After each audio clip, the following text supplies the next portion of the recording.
really a singular answer to the mysteries of megalithic structures around the world? Is there a pattern, a construction method, or a clue left by these ancient builders, a thread of evidence that wraps around the world? Could they have been creating a network of power centers that we are only discovering today? Evidence continues to emerge that there once was an ancient civilization that built tremendous structures here. Apparently, many were giants, and most of the bones that were collected over the centuries have been lost to us, whether accidental or intentionally. In fact, we are often prevented from even reading ledgers about their discovery, even though they were routinely reported in many newspaper articles in the 1800s. But if we still could find one more spot, one special location where unspoiled evidence could be examined, then that place had to be found. We discovered that the only place we could go was Peru.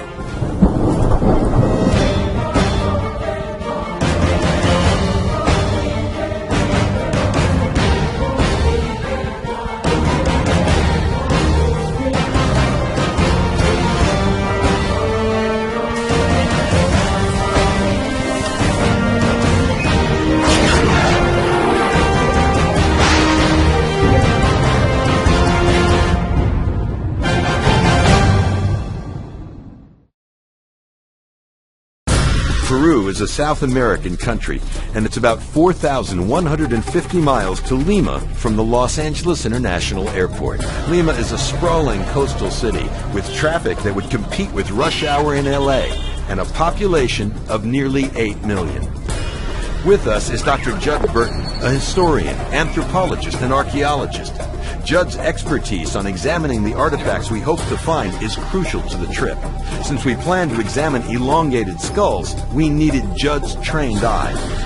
Joe Taylor, the curator for Mount Blanco Museum in Texas, is an expert on casting bones and making a reproduction in great detail. This helps the study to continue long after we leave Peru. Both Joe and Judd were featured in Watchers 4. Ron Moorhead is an adventurer and a private pilot that has flown all over the world. He's an author and an expert on Bigfoot and was interested in the Peru trip because of the theory about ancient giants. Could the two be somehow related? Director Richard Shaw has been linked to the Watchers series from the beginning. The series seems to have no end in sight, but it's Richard's eye for the unusual, along with his unique editing style that gives Watchers its look and feel. Richard and L.A. co-produce each Watchers. L.A. Marzulli was nearly beside himself with enthusiasm on this trip. It was the culmination of a lifelong dream to be able to study what might be actual remnants of the Nephilim, the giants that were on the earth at the time of Genesis 6. Peru was one of the last places on earth where this discovery might be possible. Our guide is Brian Forrester. Brian is not your average tour guide with a rehearsed spiel at every location. He is an author, and his theories on the ancient stones and skulls in Peru fly in the face of the established dogma about these artifacts. We nicknamed him El Sadistico because he enjoyed the grueling hikes he took us on at altitudes in excess of 12,000 feet.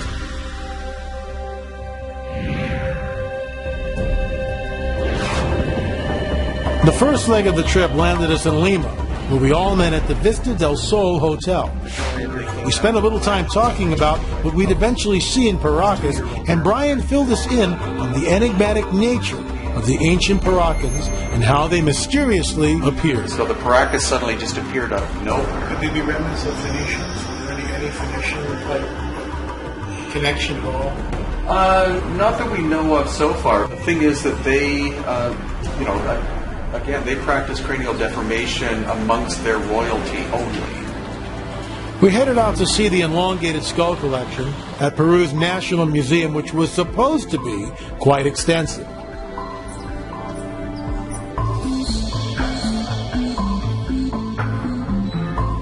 The entire section of the museum that normally displayed the skulls was all boarded up. The walls actually sealed off with new drywall, and the exhibit was closed. Well, it's weird. It's very progressive the way that this display happens to be shut down. It's always the mysterious culture displays that are being shut down as we go. But that's why we have access to the private museums, because Thank goodness.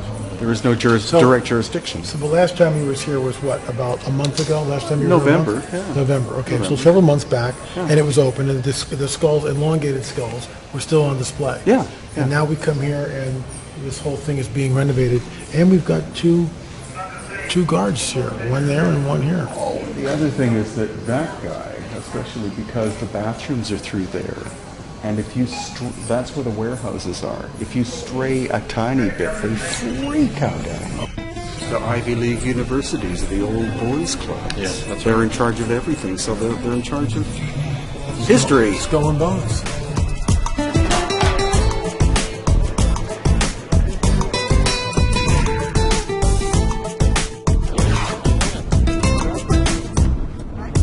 The road from Lima took us through incredibly diverse landscapes, from the outskirts of Lima all the way to the little coastal town of Paracas. The drive took all afternoon, but we all became enraptured with the beauty of Peru, the simple lifestyles we saw there. We learned that Peru is pretty much self-sufficient, growing lots of food and needing little outside assistance. We were able to stop long enough to visit an abandoned beach, where we wondered at the deserted and crumbling houses there. Beachcombers and motorcyclists continue to come and go and enjoy the Pacific Ocean in these odd yet artistic surroundings. Then it was back on the road again through little towns where three-wheel taxis were in constant demand.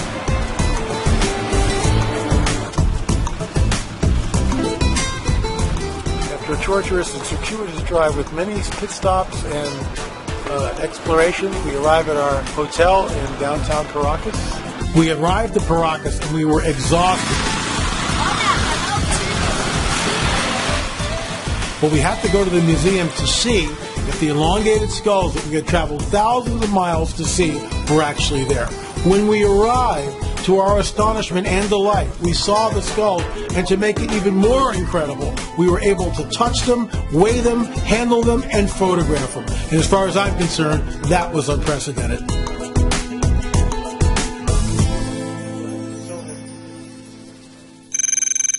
We're here at the Paracas Museum in Paracas, Peru. I pinch myself, making sure I'm still here. This is Senior Juan, who has collected all of these artifacts at this museum. Senior Juan, thank you for being here. And that is our Irene, our interpreter. What's interesting, and we've talked about this, why would a culture emulate this shape? What is so important about the shape that a culture would emulate it and take its young children and create this shape through cranial deformation or cradle? Ellos han querido imitar. He believed one reason could be like they could imitate their ancestors, the wisdom of their ancestors, The wisdom of the the ancestors. wisdom of the ancestors. One reason could be like we don't only see elongated heads in Peru, we also see them in Egypt and any other parts of the world. He believed could be that the aliens do. Okay. The concept is that when Joshua and Caleb went into what is known as the Promised Land of the Levant, there was a diaspora. The giants, the remnants of the giants, the Nephilim, the Raphaim, the Zenzumim, all these different tribes, some of them fled northward and southward. Is it possible, the hypothesis is it possible that they built ships and literally came to South America? And the timeline from these skulls apparently are about 3,500 years. So or actually less, 2,800 years. So it fits the timeline of a diaspora, and it makes one wonder whether these are the descendants somehow of a Nephilim. We're going to show you a little bit later what we believe is a possible female Nephilim skull. Now, I say Nephilim, I don't know whether it is or not. Now that we have DNA results from around Peru, a German paper published 2 years ago stated emphatically that the coastal people, including the Paracas from 2,000 plus years ago, are not genetically related to the highlands. And so since we are right on the ocean here, and these people occupied this area for at least 800 years, this is the most beautiful natural bay on the coast of Peru. Yes. This would be the perfect place for a seafaring culture to land and establish a society. And so the other thing is that Chavin, which is where most people, archaeologists, think that the Paracas came from, they didn't perform cranial deformation. So it's unlikely that a society would move from the highlands of Peru and suddenly start binding their children's heads for unknown reasons. But we also see a difference between the skull that Senior Juan was holding, which was cradle boarding. I mean, that's what we believe anyway. And then we look at this skull here and this skull here, which we believe are examples that are not cradle boarding. And if Judd Burton is around, we can bring in Judd and have him weigh in on this too. So Judd, the skull we're looking at here, again, this is not an example of cradle boarding or deliberate cranial deformation. This has been, again, we see a large frontal plate, and apparently there's one parietal here, not two. The suture does not go back in a very and just the occipital. So very strange looking skull. Upon further examination, I mean again the suture patterns are all wrong for what you would see in a normal Homo sapiens. So this skull also displays the same sorts of anomalies that we've been discussing here. But one of the things that's interesting to me about the skull that Senior Juan has here is we may very well be looking at emulation. They're wanting to emulate their ancestors. What is this that you're holding in your hand? ¿Qué es lo que usted lleva en su mano, señor Juan? Aquí tengo un deformador que era para la deformación artificial de los cráneos. This is one of the instruments that the Paracas use for the cranial deformation. Can you show us on this skull how it would work? ¿Podría enseñarnos cómo funciona eso? Se ponía la parte acá atrás. This would create a very rigid area, which then you bind the head and it would keep it, it would deform it. Amazing. How old is this? ¿Cuán antiguo es ese? Tiene más de 2,000 años. It's more than 2,000 years old. 2,200 años. 2,200 years old. Unbelievable. Thank you so much for allowing us to handle the artifacts. Okay, I'm going to start the first coats of latex in the eye sockets in a zygomatic arch with rubber latex mold material, pure latex, so that it's the best case doing this stuff. I got a brand new clean brush, and here we go. I'm going to make sure I don't get so much in there that it can't dry. I don't want to get too much inside the little hole that I can't feel there. So my first coat's going to be sketchy. Now I'll do it as soon as the next one gets dry. I'll do that. Again, do it again. So that covers the clay.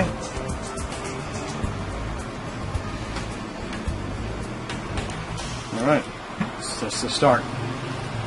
So here we have 4 skulls lined up. These 2 here are what we believe are human skulls that have been deformed through cradle head boarding.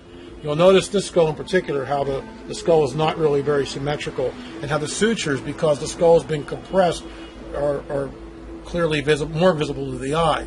Notice also that the 2 parietal here, frontal, 2 parietal, your occipital in the rear, frontal, 2 parietal, occipital. This skull here, frontal, let's get to the very end, frontal, 1 parietal, no suture down the middle. This skull here, frontal, and only 1 parietal. So we have a definite anomaly. These skulls here seem to be emulating this skull here. So I think that's why we're looking at this one as an example of one that could possibly be natural, in that the child may have been born this way. Also, you can't see from the camera angle at the moment, but at the back there's a very hard shape, so that it's as if the 2... Can we rotate the skull? Sure. It's as if the 2 hemispheres are distinctly shown, because you see there is a bump here, depression, and then a bump there. Let me move this up a little bit. And that would be something very difficult to achieve with a simple cradle boarding or deformation technique. Most of the skulls in the museum and in most collections are hairless, because they are when they're brought into the museum, some museums for some reason decide that they want to sterilize the skull and bleach them and clean them. In the example that we have here, this one had the hair already attached. Unfortunately, some of it, there was more, but it fell off. But this clearly is the hair from this individual, and it's the color which is so very intriguing, because again, it's the this auburn reddish look. Really see it right there. Really see it. Which is not a characteristic of most Native American people in North America, South America, or Central America. Also, I've had experts look at the hair, and they have said there is no evidence of dye or bleaching or coloration, that this is the color of the hair of the person when they were alive 2,000 years ago. So the major question is, where would that red or auburn hair have come from in terms of ancestry?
Brian, why are there bones all scattered everywhere, almost as far as the eye can see? I've never been. I can't. I'm having trouble getting my head around it. Literally, I've never seen anything like this. Well, it's literally beyond as far as you can see. This graveyard, according to Senior Juan, goes 7 miles in that direction. And starts with the Paracas, which is the oldest culture, all the way up until the Inca. And it's just that because it's a graveyard, people have been plundering for 500 years the tombs. Some of them are buried very deep.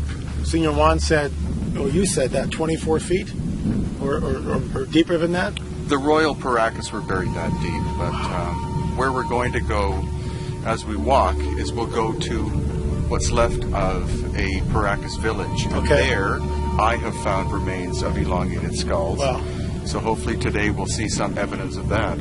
Essentially, this has been untouched. Well, it's been looted, but we're looking at a 3,000-year-old burial tomb here, burial grounds. At least 2,000. At least 2,000. Possibly 3.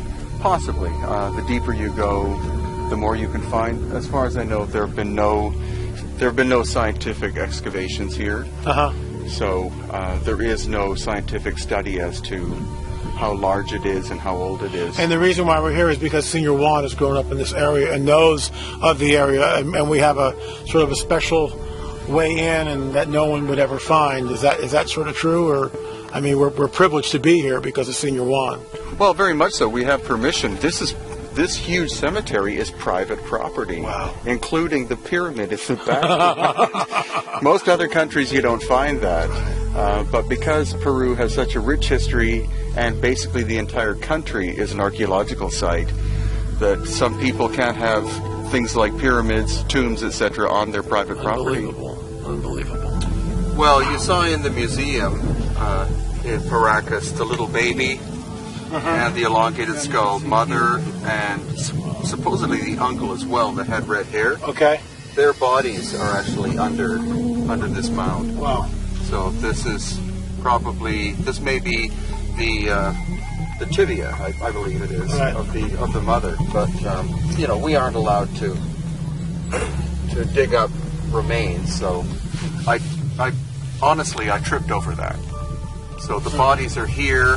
Hopefully, at some point, we'll be able to get an archaeologist to come and do a proper excavation of this, and from that, we'll be able to reassemble an elongated skull's body, or maybe even two of them.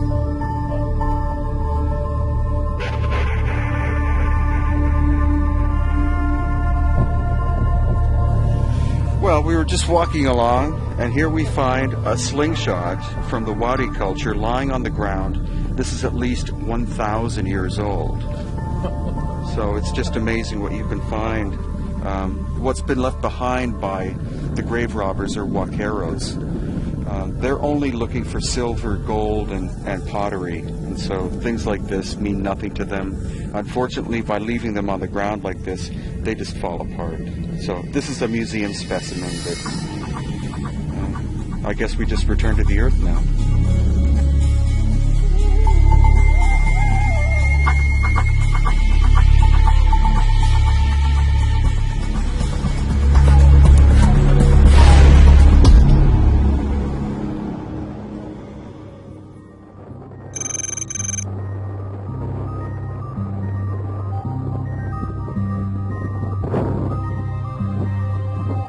So what are we looking at here, Brian? What are those posts that look like posts? We're probably, what, a quarter of a mile, half a mile away, something like that? Yeah, this was a royal graveyard of the Paracas people. The vertical markers were put there probably between the 1920s and 1960s in order to establish where the graves are. Okay. But they're very deep graves of the elongated skull people. And have any of these been exhumed and studied? Yeah, they started digging here in the 1920s and stopped in the 1960s, so no one's touched them for more than 50 years. And where are the remains of these elongated skeletons? Most of them are in the museum at Ica, which we'll see. We were in process of doing an interview with Senor Juan about the burial site when a bureaucrat from the reserve came up and started hassling us about taking pictures. This, in Senor Juan's presence, who was an important figure in Peru, started an argument. We're leaving. We're going. The reserve later apologized to Senor Juan. We headed to the Ica Museum.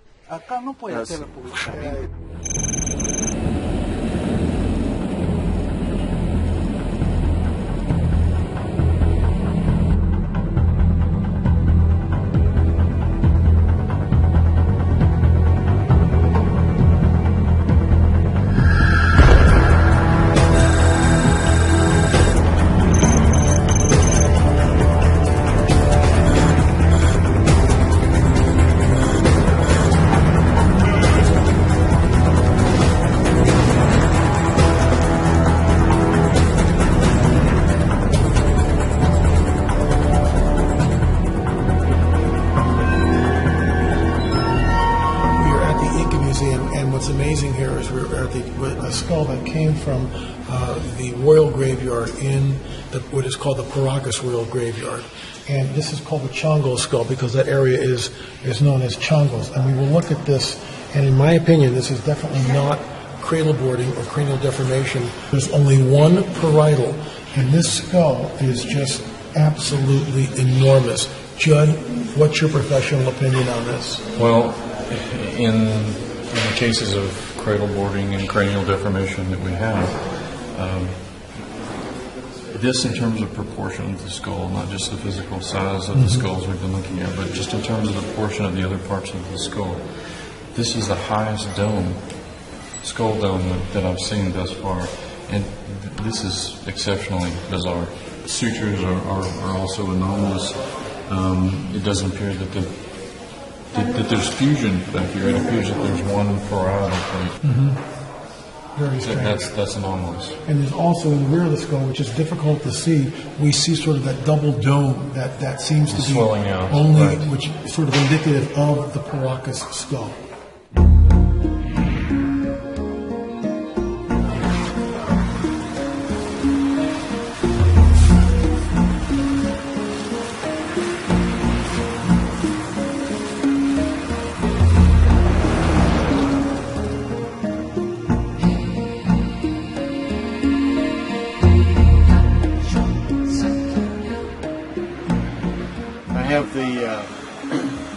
completely on the left side of the skull, and four spout here. What I have to address now is these cavities in here. I can't just put the mother mold on there because it's hard plaster. So I have to have something that goes in here that I can fill in on all three of these problem areas and the nose. And then those will come out, but they won't be attached to the plaster mother mold necessarily. So that allows me to pull the mother mold off, and pull these pieces out without damaging the skull. Ron, since the last time we talked, there's been some startling and amazing evidence coming out with so-called Sasquatch Bigfoot DNA by Melba Ketchum. Explain that to us, please. Melba has done a forensics DNA analysis of the Bigfoot piece that they supposedly had. Actually, she had over 100 different samples. And where did the samples come from? All over, but mostly this one main sample come from the Sierra Nevada mountains of California. And in that, she has found that the mitochondrial DNA, the maternal side, is 100% human. Okay. And the nuclear DNA, that's the mystery. That's the big mystery, because it comes from something she can't identify. There's some unknown species of hominid. But that creates some real powerful evidence towards substantiating the fact that Bigfoot does exist, which, because of my encounter, I'm here because of the elongation of the skull. Sure. And I love that because Sasquatch, Bigfoot, what have you, has that elongated skull. Not quite to the degree that these things have, but I got to believe that they have not been cradle-boarded, as some of these people did.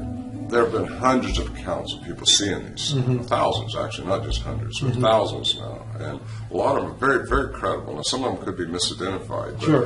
But these people that say they see them say they have this sagittal crest, this elongated skull. And it's just the way it is. And once you get that many people telling you something, there's got to be some credibility behind it. Sure.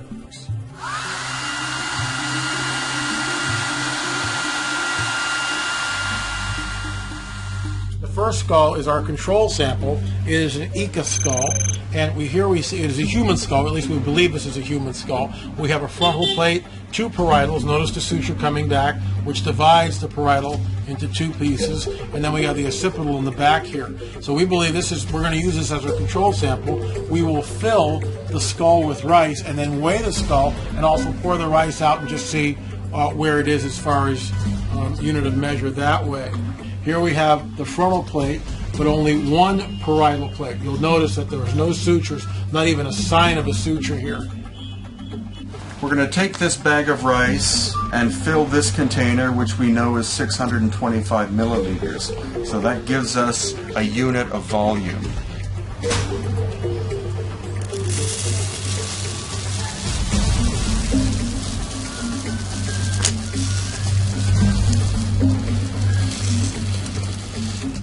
So now we have this entire volume inside the skull, 625 milliliters. And now we'll see how much more of this will fill the skull. As far as I know, it won't take all of this volume, but that's why we're doing this test.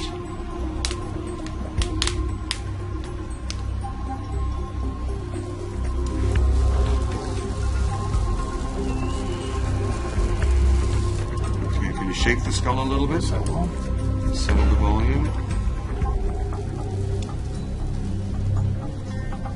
And again.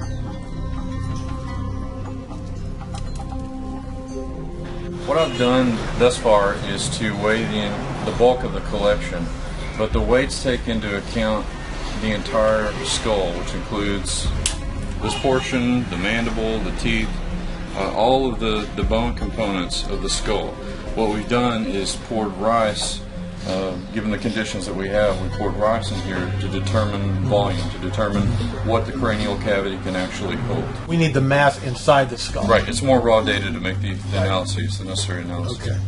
So now we're going to pour the rice into the bag and weigh this. Correct? That is right. All right.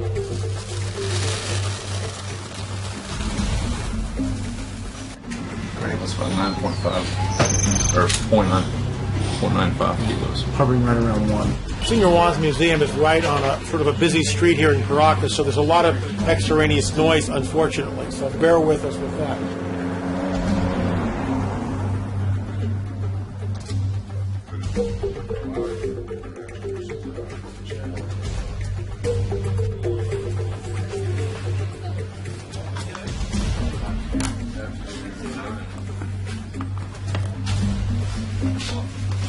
Now we brought a fourth sample in, so all four are lined up. Again, this skull is a Paracas skull. We believe there was no suturing which divides the parietal, so there's only one parietal in this. We're going to pour the rice in and see what we come up with.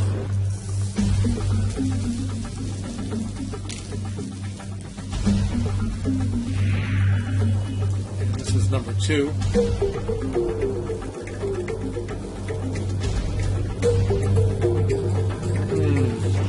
Wow. So this is number 3 now. Part of number 3. We'll see how far we get. Give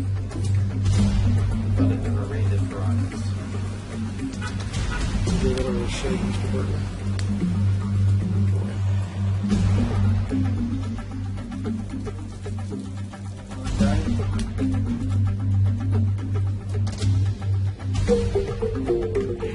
Ready? Yeah, go.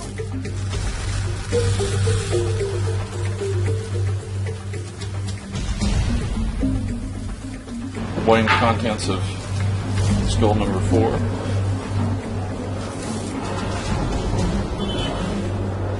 And it's almost 1.2 kilos.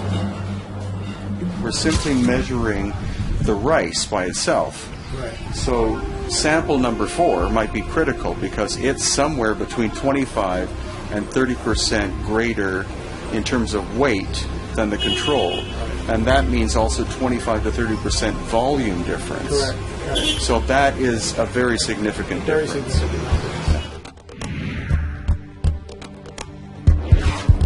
We left Joe Taylor and Judd Burton in Paracas to finish their work on the skulls, while Brian decided the rest of us needed to see the little-known town of Huatara. Along the way, we visited Tambo, Colorado, a 15th century Inca settlement, which gave us clues on how the Incas tended to imitate the ancients. In only a 3-hour drive from Paracas, we found ourselves in an entirely different world. Climbing to nearly 9,000 feet, the clouds closing in reinforced the idea that these places actually exist. But the dreamlike surroundings made us all feel we were about to experience something dramatic. Nothing Brian could have told us would have prepared us for what we were about to see. But first, we had to visit a church built on ancient stones that were many thousands of years old. We are in a church, but what predates the church, and this is why we came here, is this incredible foundation work. Tell us about the stones and why these are peculiar. Well, according to conventional archaeology, this was an Inca palace or temple. But the thing is that this is mortarless construction. So the Inca tools were only bronze chisels and stone hammers. And so since this wall is 5 feet thick, there's no mortar or cement in between the stones. This is very high-tech construction. Very high-tech, absolutely. So it's impossible for the Inca to have built this. They would have adopted it and used it. But this is one of the enigmatic buildings that we find here and also especially around Cusco that predates the Inca. But since there was supposedly no civilization prior to the Inca, we're looking way back in time as to when this was made. It's amazing here. The stonework, I have never seen any stonework that even comes close to what we're looking at here now.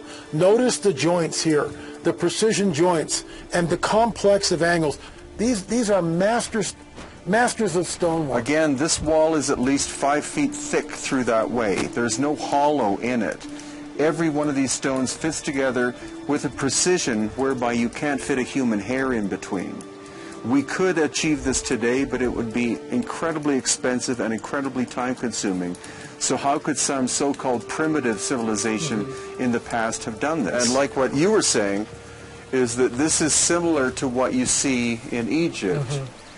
And the Egyptologists insist that everything in Egypt was built by the pharaohs. But what we see here and in Egypt and all over the world is the adoption of older structures. A few blocks away from the church was a museum. The main exhibit stunned all of us.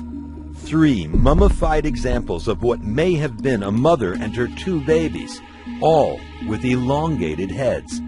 Shocked at the amazing condition of this find, Irene interpreted for us as we asked the director of the museum how old these mummies were. He said they were about 3,000 years old. This is close to the same age of some of the skulls we examined in Paracas.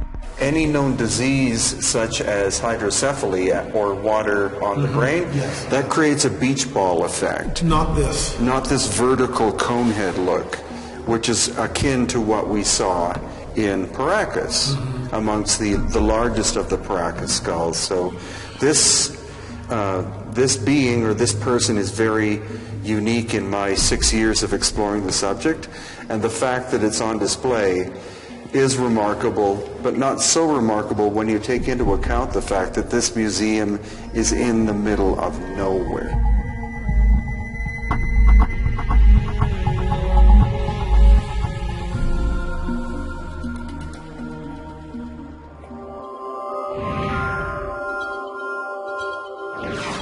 Cusco, a land where people are living around ancient structures every day.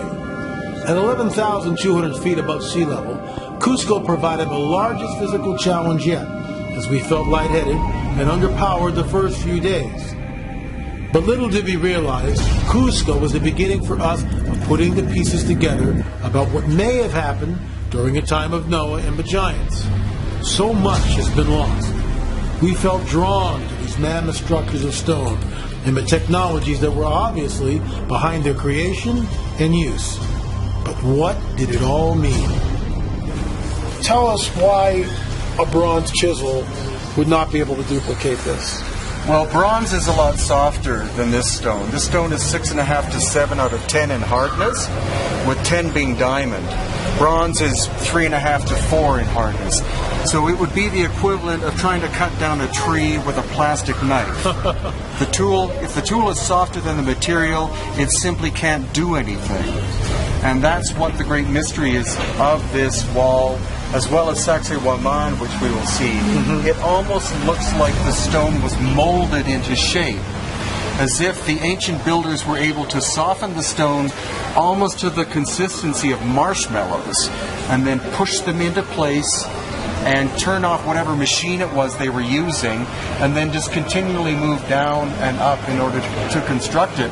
Because in a lot of cases, it's unbelievable. The joinery is so tight that you can't fit a human hair in between. And this wall is 6 feet thick. And to complicate this, the wall is not vertical, straight up and down, 90 degrees from, let's say, a flat base. The wall is leaning at a slight angle as it goes up for stability. Right. So now you've got even more complex angles. And if look at this. I mean, there's nothing square or level about any of this. Every stone is polygonal. Every stone has its own peculiar shape. Yeah, every single stone is a different shape and size. And what we'll see when we go around the corner is that the builders went one step above that, and they created pictograms of animals in the walls as well, like a jigsaw puzzle. Amazing. So that requires planning and design, whereas conventional archaeology simply says that they'd find a stone that was of approximate shape it and put it into place, but they don't take into account the design system which is inherent in this wall and others. Well, the important thing is that they call this pre-Inca, but this is Inca. The stuff before the Inca is better. The stuff after the Inca is worse. So you're going from the finest craftsmanship being the oldest craftsmanship. The worst craftsmanship is the more recent, which is counter to what conventional archaeology or even the so-called history of humanity is. That supposedly we start from being very primitive to the so-called sophisticated nature that we're at now. But any ancient society will tell you that cultures go in waves. They crest, then they crash, then they crest, then they crash. Atlantis being the ultimate example, so-called Atlantis. But the important point is that in this corner, this little corner of 100 square feet, we have the megalithic on the bottom. This stone came from 30 kilometers away. Every stone is super heavy, in some cases multi-tons. Above that, you have Inca repair work. And then above that still, you have where the Spanish recycled an Inca building, and that's on top of the Inca work. And then even higher, you have colonial Spanish. So you have the entire history of Cusco given an example of in this wall from the bottom to the top.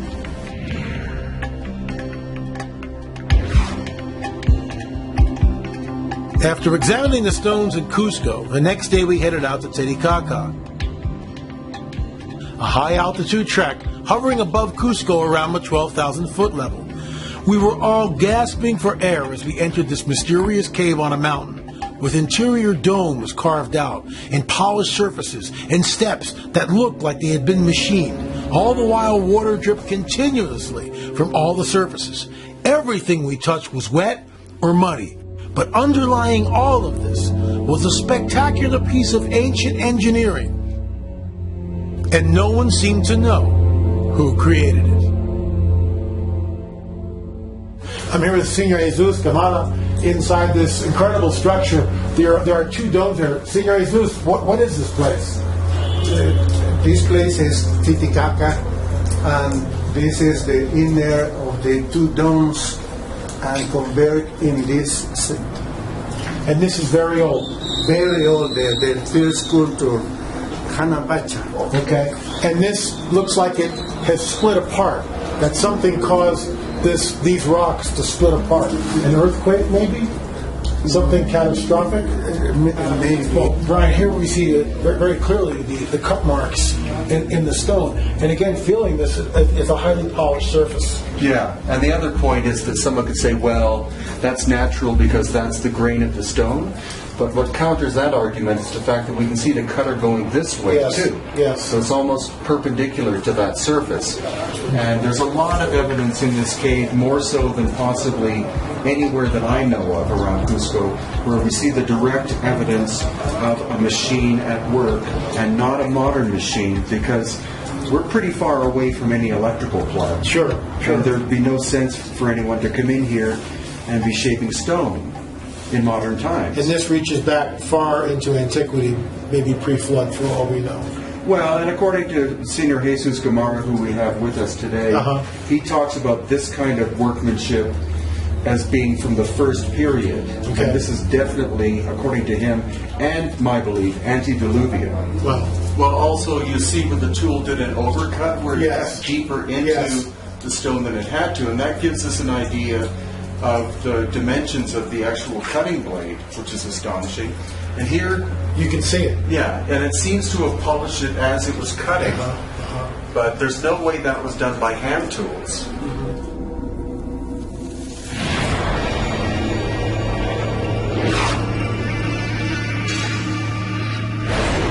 The thing is, the actual tunnel entrance is around to the left. Is it really? That's why the stone is called the Chincana. It doesn't refer to the stone, it refers to the entrance to the tunnel. And we know for sure, we have an eyewitness who entered the tunnel in 1994. And? He said there was 160 stairs that go down, and then it continues on, and it's easily high enough to walk through. But it's so dark, and then it branches into a labyrinth. So the Peruvian government sealed it off because people have literally entered and not come back. What we do know from the oral tradition and some of the chronicles is that the tunnel entrance here goes down underneath Cusco and comes up at the Coricancha. That well that we were not allowed to stand in. Exactly. A couple of days ago. Exactly. Yes. So the question is, obviously the Inca didn't make it because it's solid bedrock.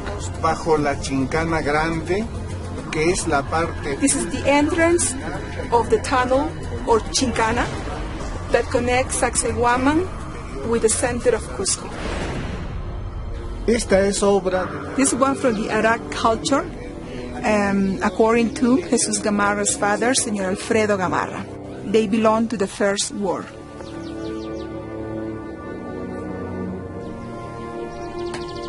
These are potatoes. I grow potatoes in my garden. Yeah, I recognize the plant.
There is indigenous rock, which is found here at Sacsayhuaman. And then there is other stone, which is andesite.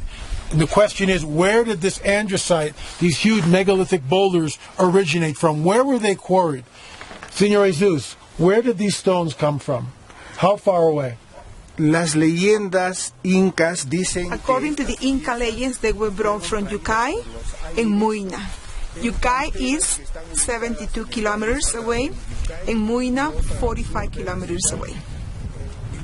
This is the indigenous rock of the area, and this is limestone. The stones that build these walls are andesite. So we have a real problem because this andesite stone comes from 40 miles away in one direction, which begs the question, how does an ancient culture, maybe without the wheel, move cyclopean blocks, some of them weighing as much as 125 tons? So not only were these stones hauled 40 miles plus, but they also came from an elevation about 2,000 feet lower than what you see here. It truly is enigmatic. And being a frank supernaturalist, I look to the supernatural. Is it possible? Is it possible that this is the handiwork of fallen angels and the progeny, the Nephilim? Well, the thing is, I've read, as far as I know, every Spanish chronicle and the only Inca chronicle that exists. And no one can say, even archaeologists can't say who made these.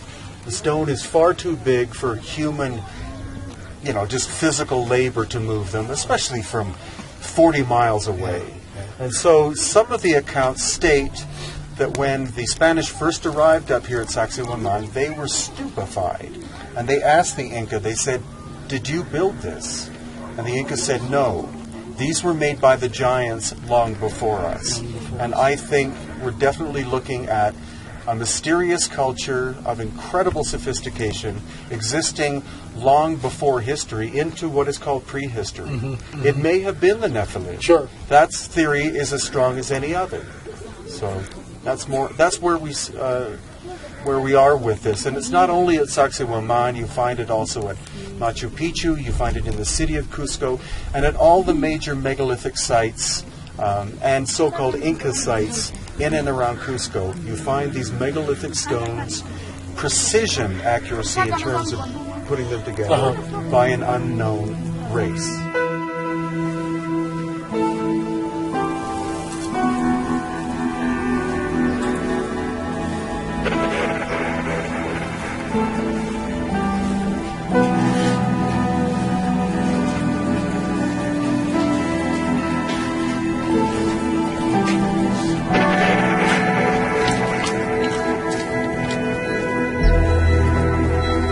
Again, we're in the site of Sacsayhuaman, and it's a mystery. We're very high up in the mountains here, and we see this megalithic work, this stonework with fairly it looked like right angles to me, and the corners are shaped, and it sort of begs the question: why?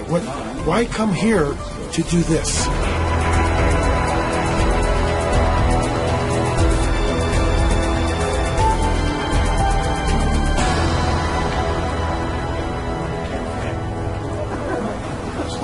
I mean, it's the same technology that we see now, and it's like the machines in there just kind of going shh. Yeah.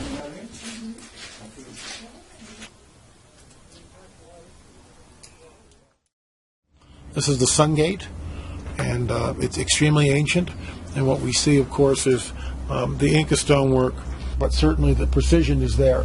It's just really incredible to see. Based on this number, this is perfectly plumb. So this wall is 90 degrees to the surface of the land, and so it shows that whoever built this knew how to make something perfectly level on a vertical plane. It's a bit of a guess, but still, it's like 0.2 of 1 degree off perfectly flat level. We had driven out of Cusco to visit new locations a few hours away. Our ultimate destination was Ollantaytambo, where we planned to visit the Temple of the Sun and also search the surrounding areas for artifacts.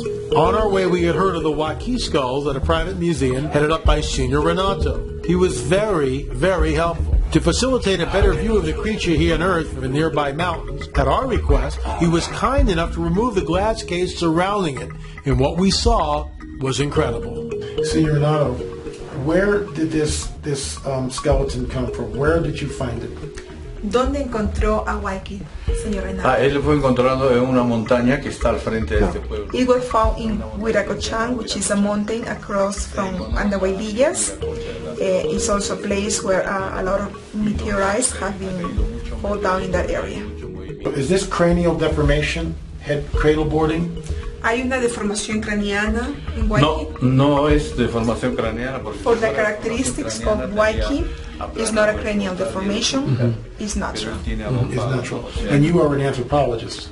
¿Es usted un antropólogo? Sí, antropólogo. And you're not. Is this human in your opinion? ¿Es humano en su opinión? No, no es humano. No es humano porque tiene la fontanela abierta. For all the characteristics, Waikiki is not a human being. He has 11 ribs.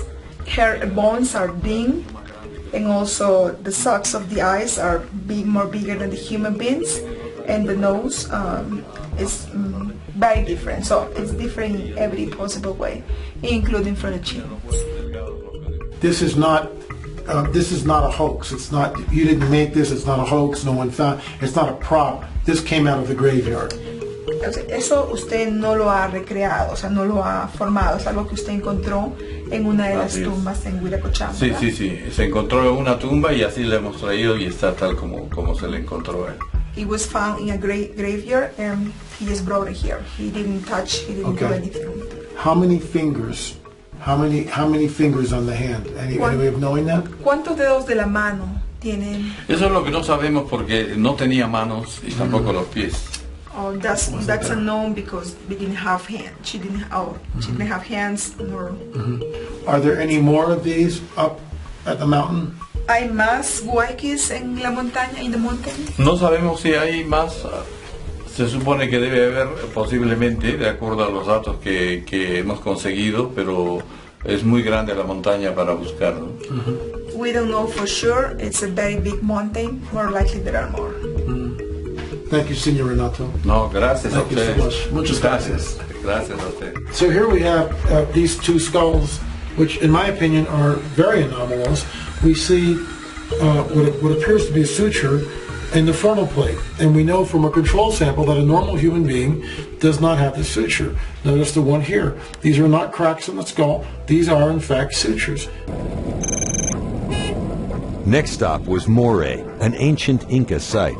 The roads turned to dirt as we wound our way to higher elevations, sometimes with slim margins between us and other travelers. Even so, the trip allowed us to experience some incredibly beautiful farmland.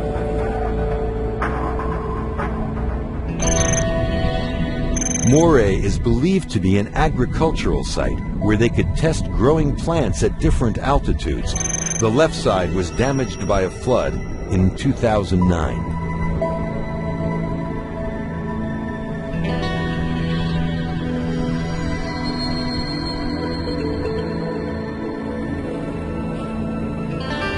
We continued on through other little towns to our next destination, Ollantaytambo.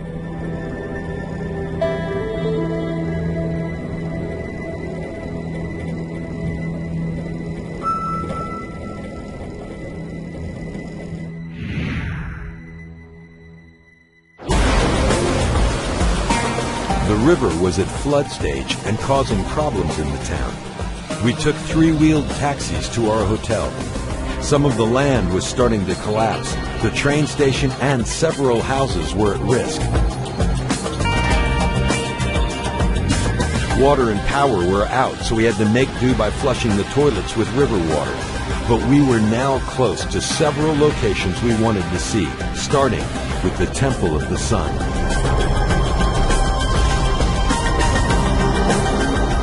We had no idea how powerful this location would become. This stone is granite, and it's not local. It comes from across the valley and up the side of a mountain, which we'll see. That's the quarry site. The little flecks of white that you see in the stone is quartz. So it's highly piezoelectric. And so this stone was selected specifically to construct the Great Sun Temple, which we'll see up there. Some of those blocks are 40 tons plus. And the conventional story is that the Inca were building the Sun Temple and then for some mysterious reason abandoned the construction. But I think there was a massive cataclysm that destroyed it. And so some of these multi-ton blocks like this one tumbled down from the top to the present location. And the Inca who adopted this site couldn't use stone like this, so that's why it's been sitting like this for probably thousands of years. Amazing. The Inca built the entire network of other terraces and things around the Sun Temple. But we'll see very obviously that Inca construction is very different and, I have to say, inferior to the work of the megalithic builders, which is what that whole area is up there.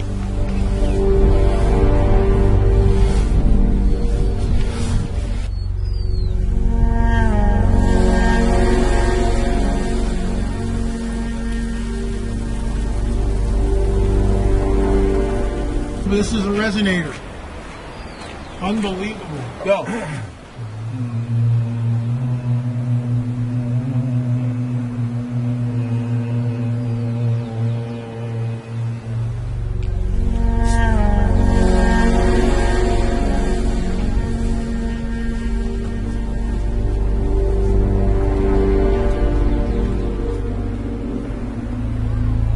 Brian, this is remarkable here because, in my opinion, as you have pointed out, this seems to be a telltale mark of some kind of a machine that is cut into the rock and left a very exact line. Tell us about that, please.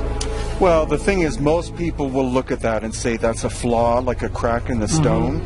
Or granite quartz or quartz like this over here. Yeah, but this is a vein of quartz. Right. And you can see that's not a straight line. Right. You know, it's weaving in and out. Sure. But if you look straight down this one, what you will notice is that the continuity of the width is very precise.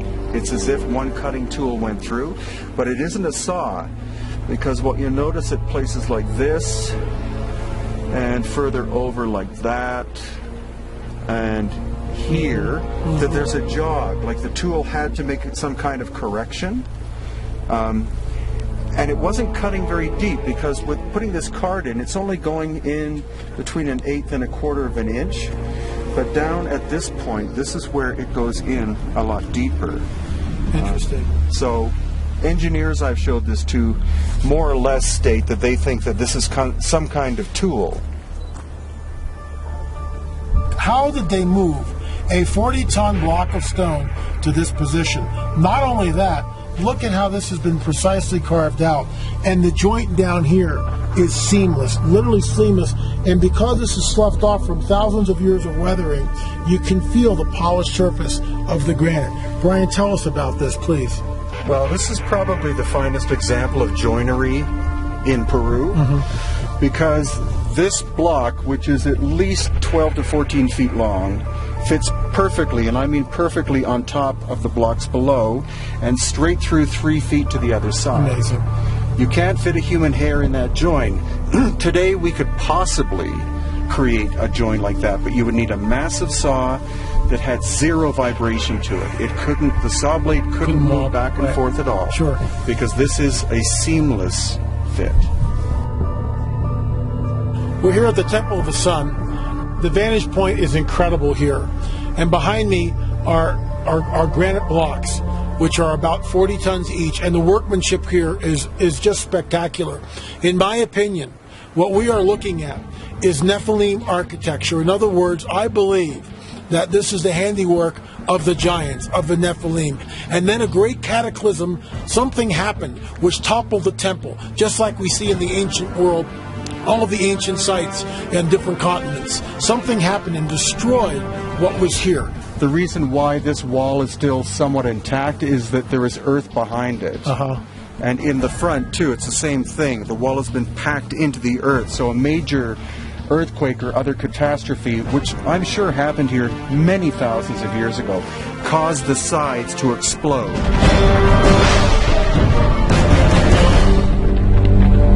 that's why all the way down the hill that way and that way we find massive megalithic shaped blocks that belonged here. What people talk about in terms of these, they say that these were like earthquake shims, that this helped to keep this wall more or less intact during this ancient cataclysm. There's no way the Inca built this. The Inca were a great civilization, but the size of the blocks, the fact that they were quarried not simply across the valley, but across the valley and several thousands of feet up in a quarry which is almost in the clouds, is Herculean. Yes, it is. That is the work of titans. Yeah. And so I think this is one of the best remnants we have in Peru and the Americas of the existence of a highly sophisticated culture with technology superior to ours. And the remnants remain for us to ponder over.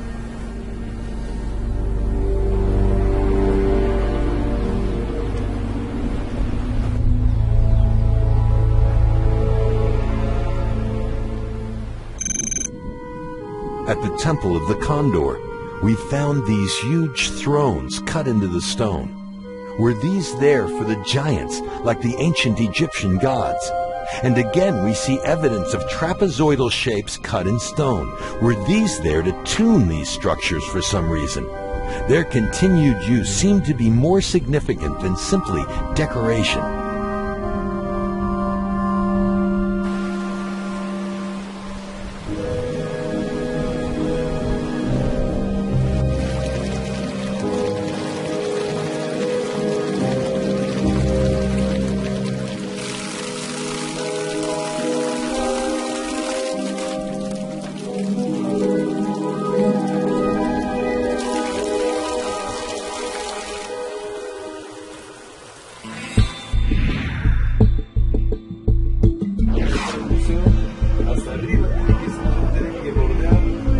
We had heard there may be skulls we could find in a cave in the area. Irene spoke with a shop owner that seemed to know something about it.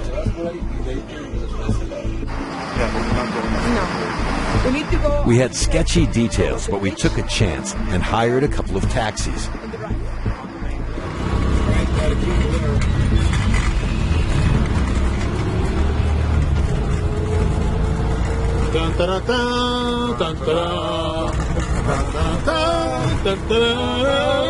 The driver went as far as he could go. The rest of the distance would have to be on foot.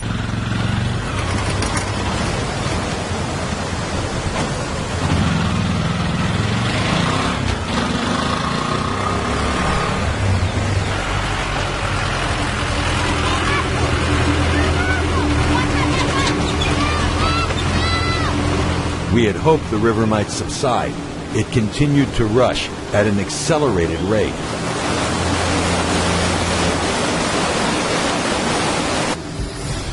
We headed in the general direction that Irene described. Along the way, we asked some of the locals if they knew anything about this burial site and where it was.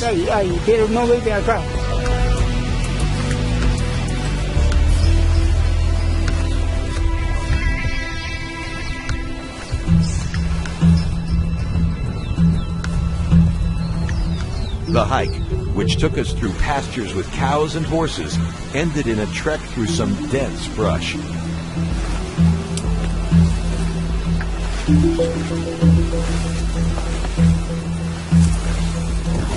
Suddenly, a boy emerged in the brush and warned Richard about the cactus in the area. Espina. Oh, what is that? Cactus? Oh, gracias. Show me. It had long spines that would go right through your clothes.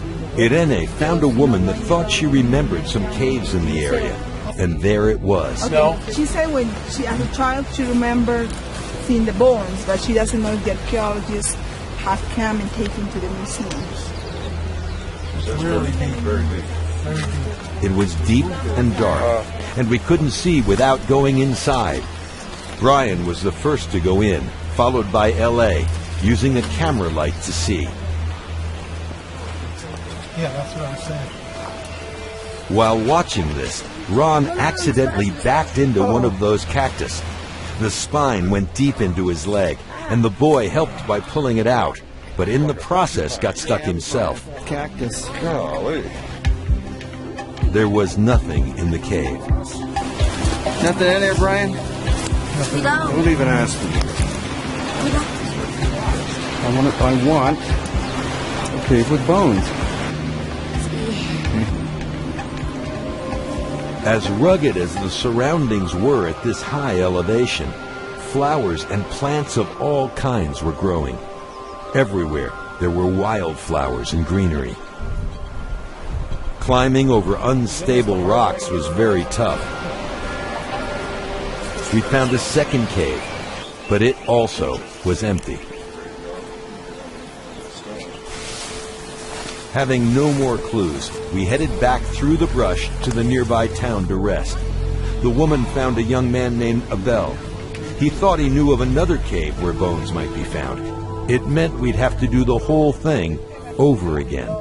This picturesque village had dwellings made of stone, some with dirt floors. There was a dog on every porch. We headed back a different way, through pastures and beside the raging river.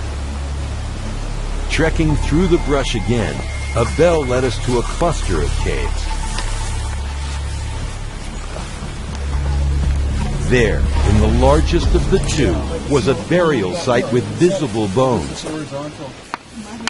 That's not a giant, but it's much bigger than the Inca. Yeah, the Inca were very small. That's the important thing, is you have to be able to, there are different types. One from parietal. Abel kept bringing out more bones for us. Another one? Mm-hmm. I got it right here, Brian. Show it to me. Okay, well, this... Yeah, por favor. Femur, if possible. So this is definitely an example of cranial deformation, but the shape is very different from the Paracas skulls. This is more like what one could even call the Inca style, because it's more of a horizontal deformation than vertical. But what's curious about this skull is the fact that it does have 4 cranial plates, excuse me, whereas a normal skull only has 3. This one should not be there. And in the back, it does have the little holes that we saw in Paracas. Now, some people might find this morbid, a little macabre, and they also may find it as being an offensive thing to do. But what actually we're going to do is we're returning the skeletal material back into the tomb collectively together. We are not archaeologists, so we're not allowed to take samples away. But what we're doing is we're doing what few other people do, and that's actually record these and build a database, not only a Peru-based one, but a global base of where these are found, what the shapes look like, and the anomalous characteristics. Over here, Abel says he's found a larger one. Okay. Here you are. Right. The whole skeleton down here. This looks very ancient. I have no idea how old it is, but it is very ancient. ¿Las huesos? Sí. Yeah? Sí. Acá mira. We're standing in a tomb. There are bones here. I have no idea. We didn't find any elongated skulls, not in this area, but right next door we did find the elongated skull. So this was sealed off with adobe at one time to hide it from people. So where you find one tomb, you're liable to find more in the same area. Your flat thing is over there. It's right there. So there's the deformation in behind. Lo and behold, there were skeletons here. Very ancient place. Here we've got a skull that you can see. It's definitely cranial deformation. What makes this one interesting is it's back this way, elongated this way. But again, we see 2 frontal plates rather than the one that is normal. And these are sutures. So this is an anomalous skull. We are about to rebury these. When I say rebury, they were placed in the cave. We didn't dig them up or anything. They were in the cave. And so we're going to put them back where we found them. Fascinating. And the reason why we're doing this, if there's genetic manipulation going on here, thousands of years ago by entities which we don't know. People need to see this and understand that this is the proof of genetic manipulation. Our trip ended with the discovery that elongated skulls can still be found in Peru. We actually found one ourselves, a nice way to end our trip. As we left Ollantaytambo and returned to Cusco overnight, all of the information we had discovered on the trip started to come together. Oddly, it started to make sense.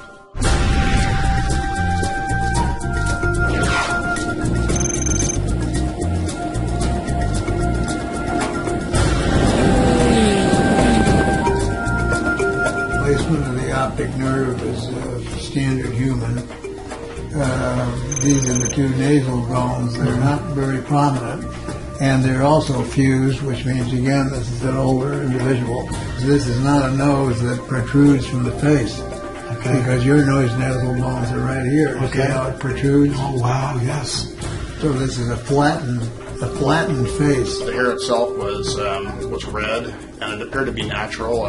There was no indication of any kind of dye, and this is under light microscopy, and then under Raman spectroscopy, we saw no indication of dye either.